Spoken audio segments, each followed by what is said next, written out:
بیٹی کی ذات اگر رحمت نہ ہوتی تو حضور پاک صلی اللہ علیہ وآلہ وسلم کی اولاد کا سلسلہ بیٹی سے شروع نہ ہوتا۔ دنیا میں جس عورت کے لیے مرد ہر غم، ہر دکھ، ہر تکلیف اور ہر ناگوار بات برداشت کر لیتا ہے، وہ اس کی بیٹی ہوتی ہے۔ بیٹے نعمت ہیں اور نعمتوں کا حساب لیا جائے گا، جبکہ بیٹیاں رحمت ہیں اور رحمت کا کوئی حساب نہیں۔ بیٹیاں اپنے باپ سے زیادہ پیار اس لیے کرتی ہیں کیونکہ وہ جانتی ہیں کہ باپ دنیا کا وہ شخص ہے جو کبھی انہیں دھوکہ نہیں دے سکتا۔ بیٹی کی مسکراہٹ ویران گھر کو بھی خوشیوں سے بھر دیتی ہے۔ بیٹیاں ماں باپ کے ہر دکھ سکھ میں ساتھ ہوتی ہیں۔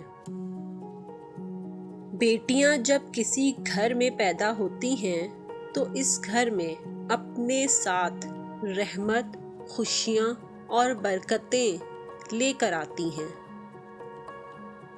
خوش نصیب ہوتی ہے وہ عورت جس کی پہلی اولاد بیٹی ہو۔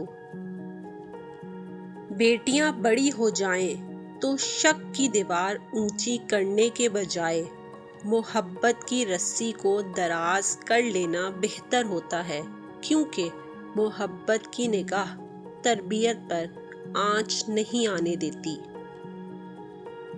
ہر بیٹی کا باپ بادشاہ نہیں ہوتا، لیکن ہر بیٹی اپنے باپ کے لیے شہزادی ضرور ہوتی ہے۔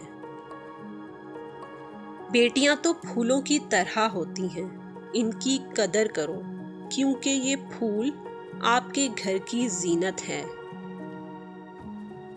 وہ لمحہ بہت ہی خاص اور خوبصورت ہوتا ہے جب باپ بیٹی کو کہتا ہے کہ تو میرا بیٹا ہے۔ بیٹیاں تو رحمت ہوتی ہیں، باپ کا درد سمیٹتی ہیں، ماں کے آنسو پونچھتی ہیں، بھائی کے دکھ لے کر ان پر اپنے سکھ لٹا دیتی ہیں۔ بیٹیاں اس لیے بھی خاص ہوتی ہیں کیونکہ ہم بیٹی کو اکثر بیٹا کہہ کر پکار لیتے ہیں، مگر کبھی بیٹے کو بیٹی کہہ کر نہیں پکارتے۔ اللہ تعالیٰ ہر بیٹی کے نصیب اور قسمت اچھی کرے، آمین۔